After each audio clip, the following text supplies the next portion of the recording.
Ésaïe chapitre 7.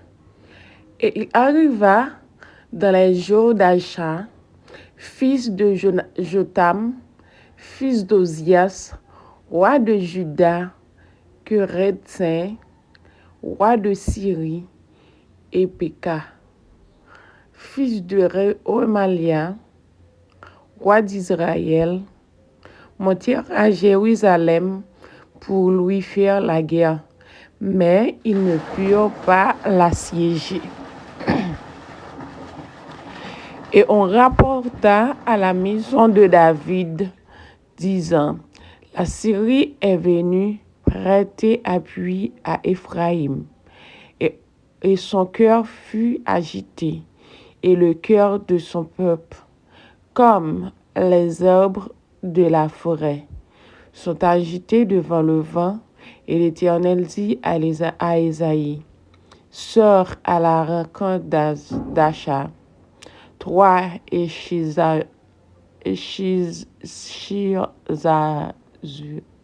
ton fils au bout de l'aqueduc de l'étang supérieur, sur la route du champ du Foulon, et tu lui diras, prends garde et sois tranquille. Ne crains point, et que ton cœur ne défaille pas devant ces deux bouts de tison fumant, devant l'ardeur de la colère, de Rédzin et de la Syrie, et du fils de Remalia, parce que la Syrie a formé contre toi de mauvais desseins. Éphraïm aussi est le fils de Remalia, disant, montons contre Juda, et jetons-y la lame, et faisons-y pour nous une brèche, et établissons pour roi au milieu d'elle le fils de Tabéel. Ainsi dit le Seigneur éternel, il ne s'accomplira pas et n'aura pas lieu, car le chef de la Syrie, c'est Damas, et le chef de Damas, c'est Rédzin. Et encore 65 ans, et Éphraïm cessera d'être un peuple. Et le chef d'Éphraïm, c'est la Samarie. Et le chef de la Samarie, si beaucoup de maisons ne sont désolées, si de grandes et belles maisons ne sont vides d'habitants, car 10 arpents de vignes ne produiront qu'un bas, et un commerce de semences produira un épha. Malheur à ceux qui, se levant de bonne heure, courent après la boisson, et qui, s'attardant jusqu'à la bruine, sont enflammés par le vin. Demande-le et la harpe et la lutte, le tambourin et la flûte, et le vin abondent dans leur festin. Et ils ne regardent pas l'œuvre de l'Éternel, et ils ne voient pas l'opération de ses mains. C'est pourquoi mon peuple est allé en captivité, parce qu'il n'a pas de connaissance, et ses grammaires de faim, et sa multitude est asséchée de soif. C'est pourquoi le Chérol élargit son désir et ouvre sa bouche sans mesure, et la magnificence de Jérusalem y descendra, et sa multitude et son tumulte et sa joie.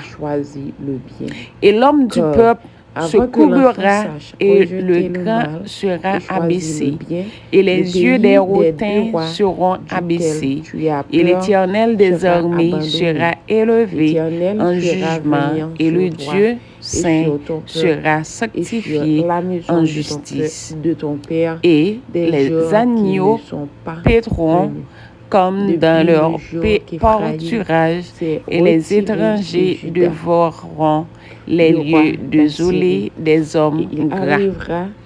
Malheur à ceux qui tirent l'iniquité avec des cordes de vanité, et le péché comme avec les cordes de chariot, qui disent, et elles viendront et se poseront toutes dans les vallées désertes et dans les feintes des rochers, et sur toutes les broussailles et sur tous les pâturages.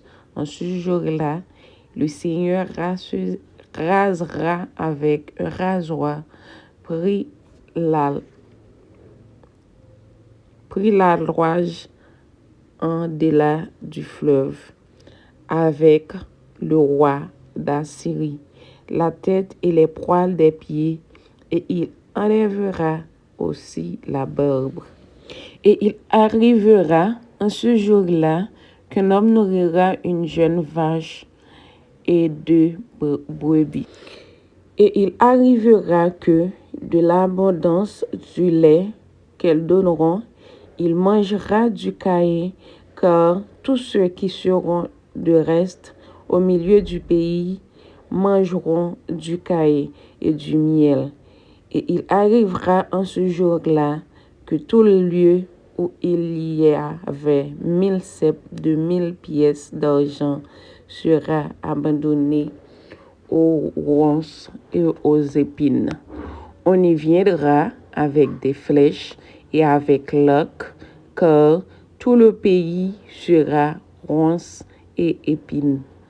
Et toutes les montagnes qu'on cultivait avec la bêche, on y viendra par crainte des ronces et des épines, et elles seront un lieu pour y envoyer le bœuf et pour que les brebis le foulent. C'était la parole du Seigneur dans Ésaïe chapitre 7. Merci, à la prochaine.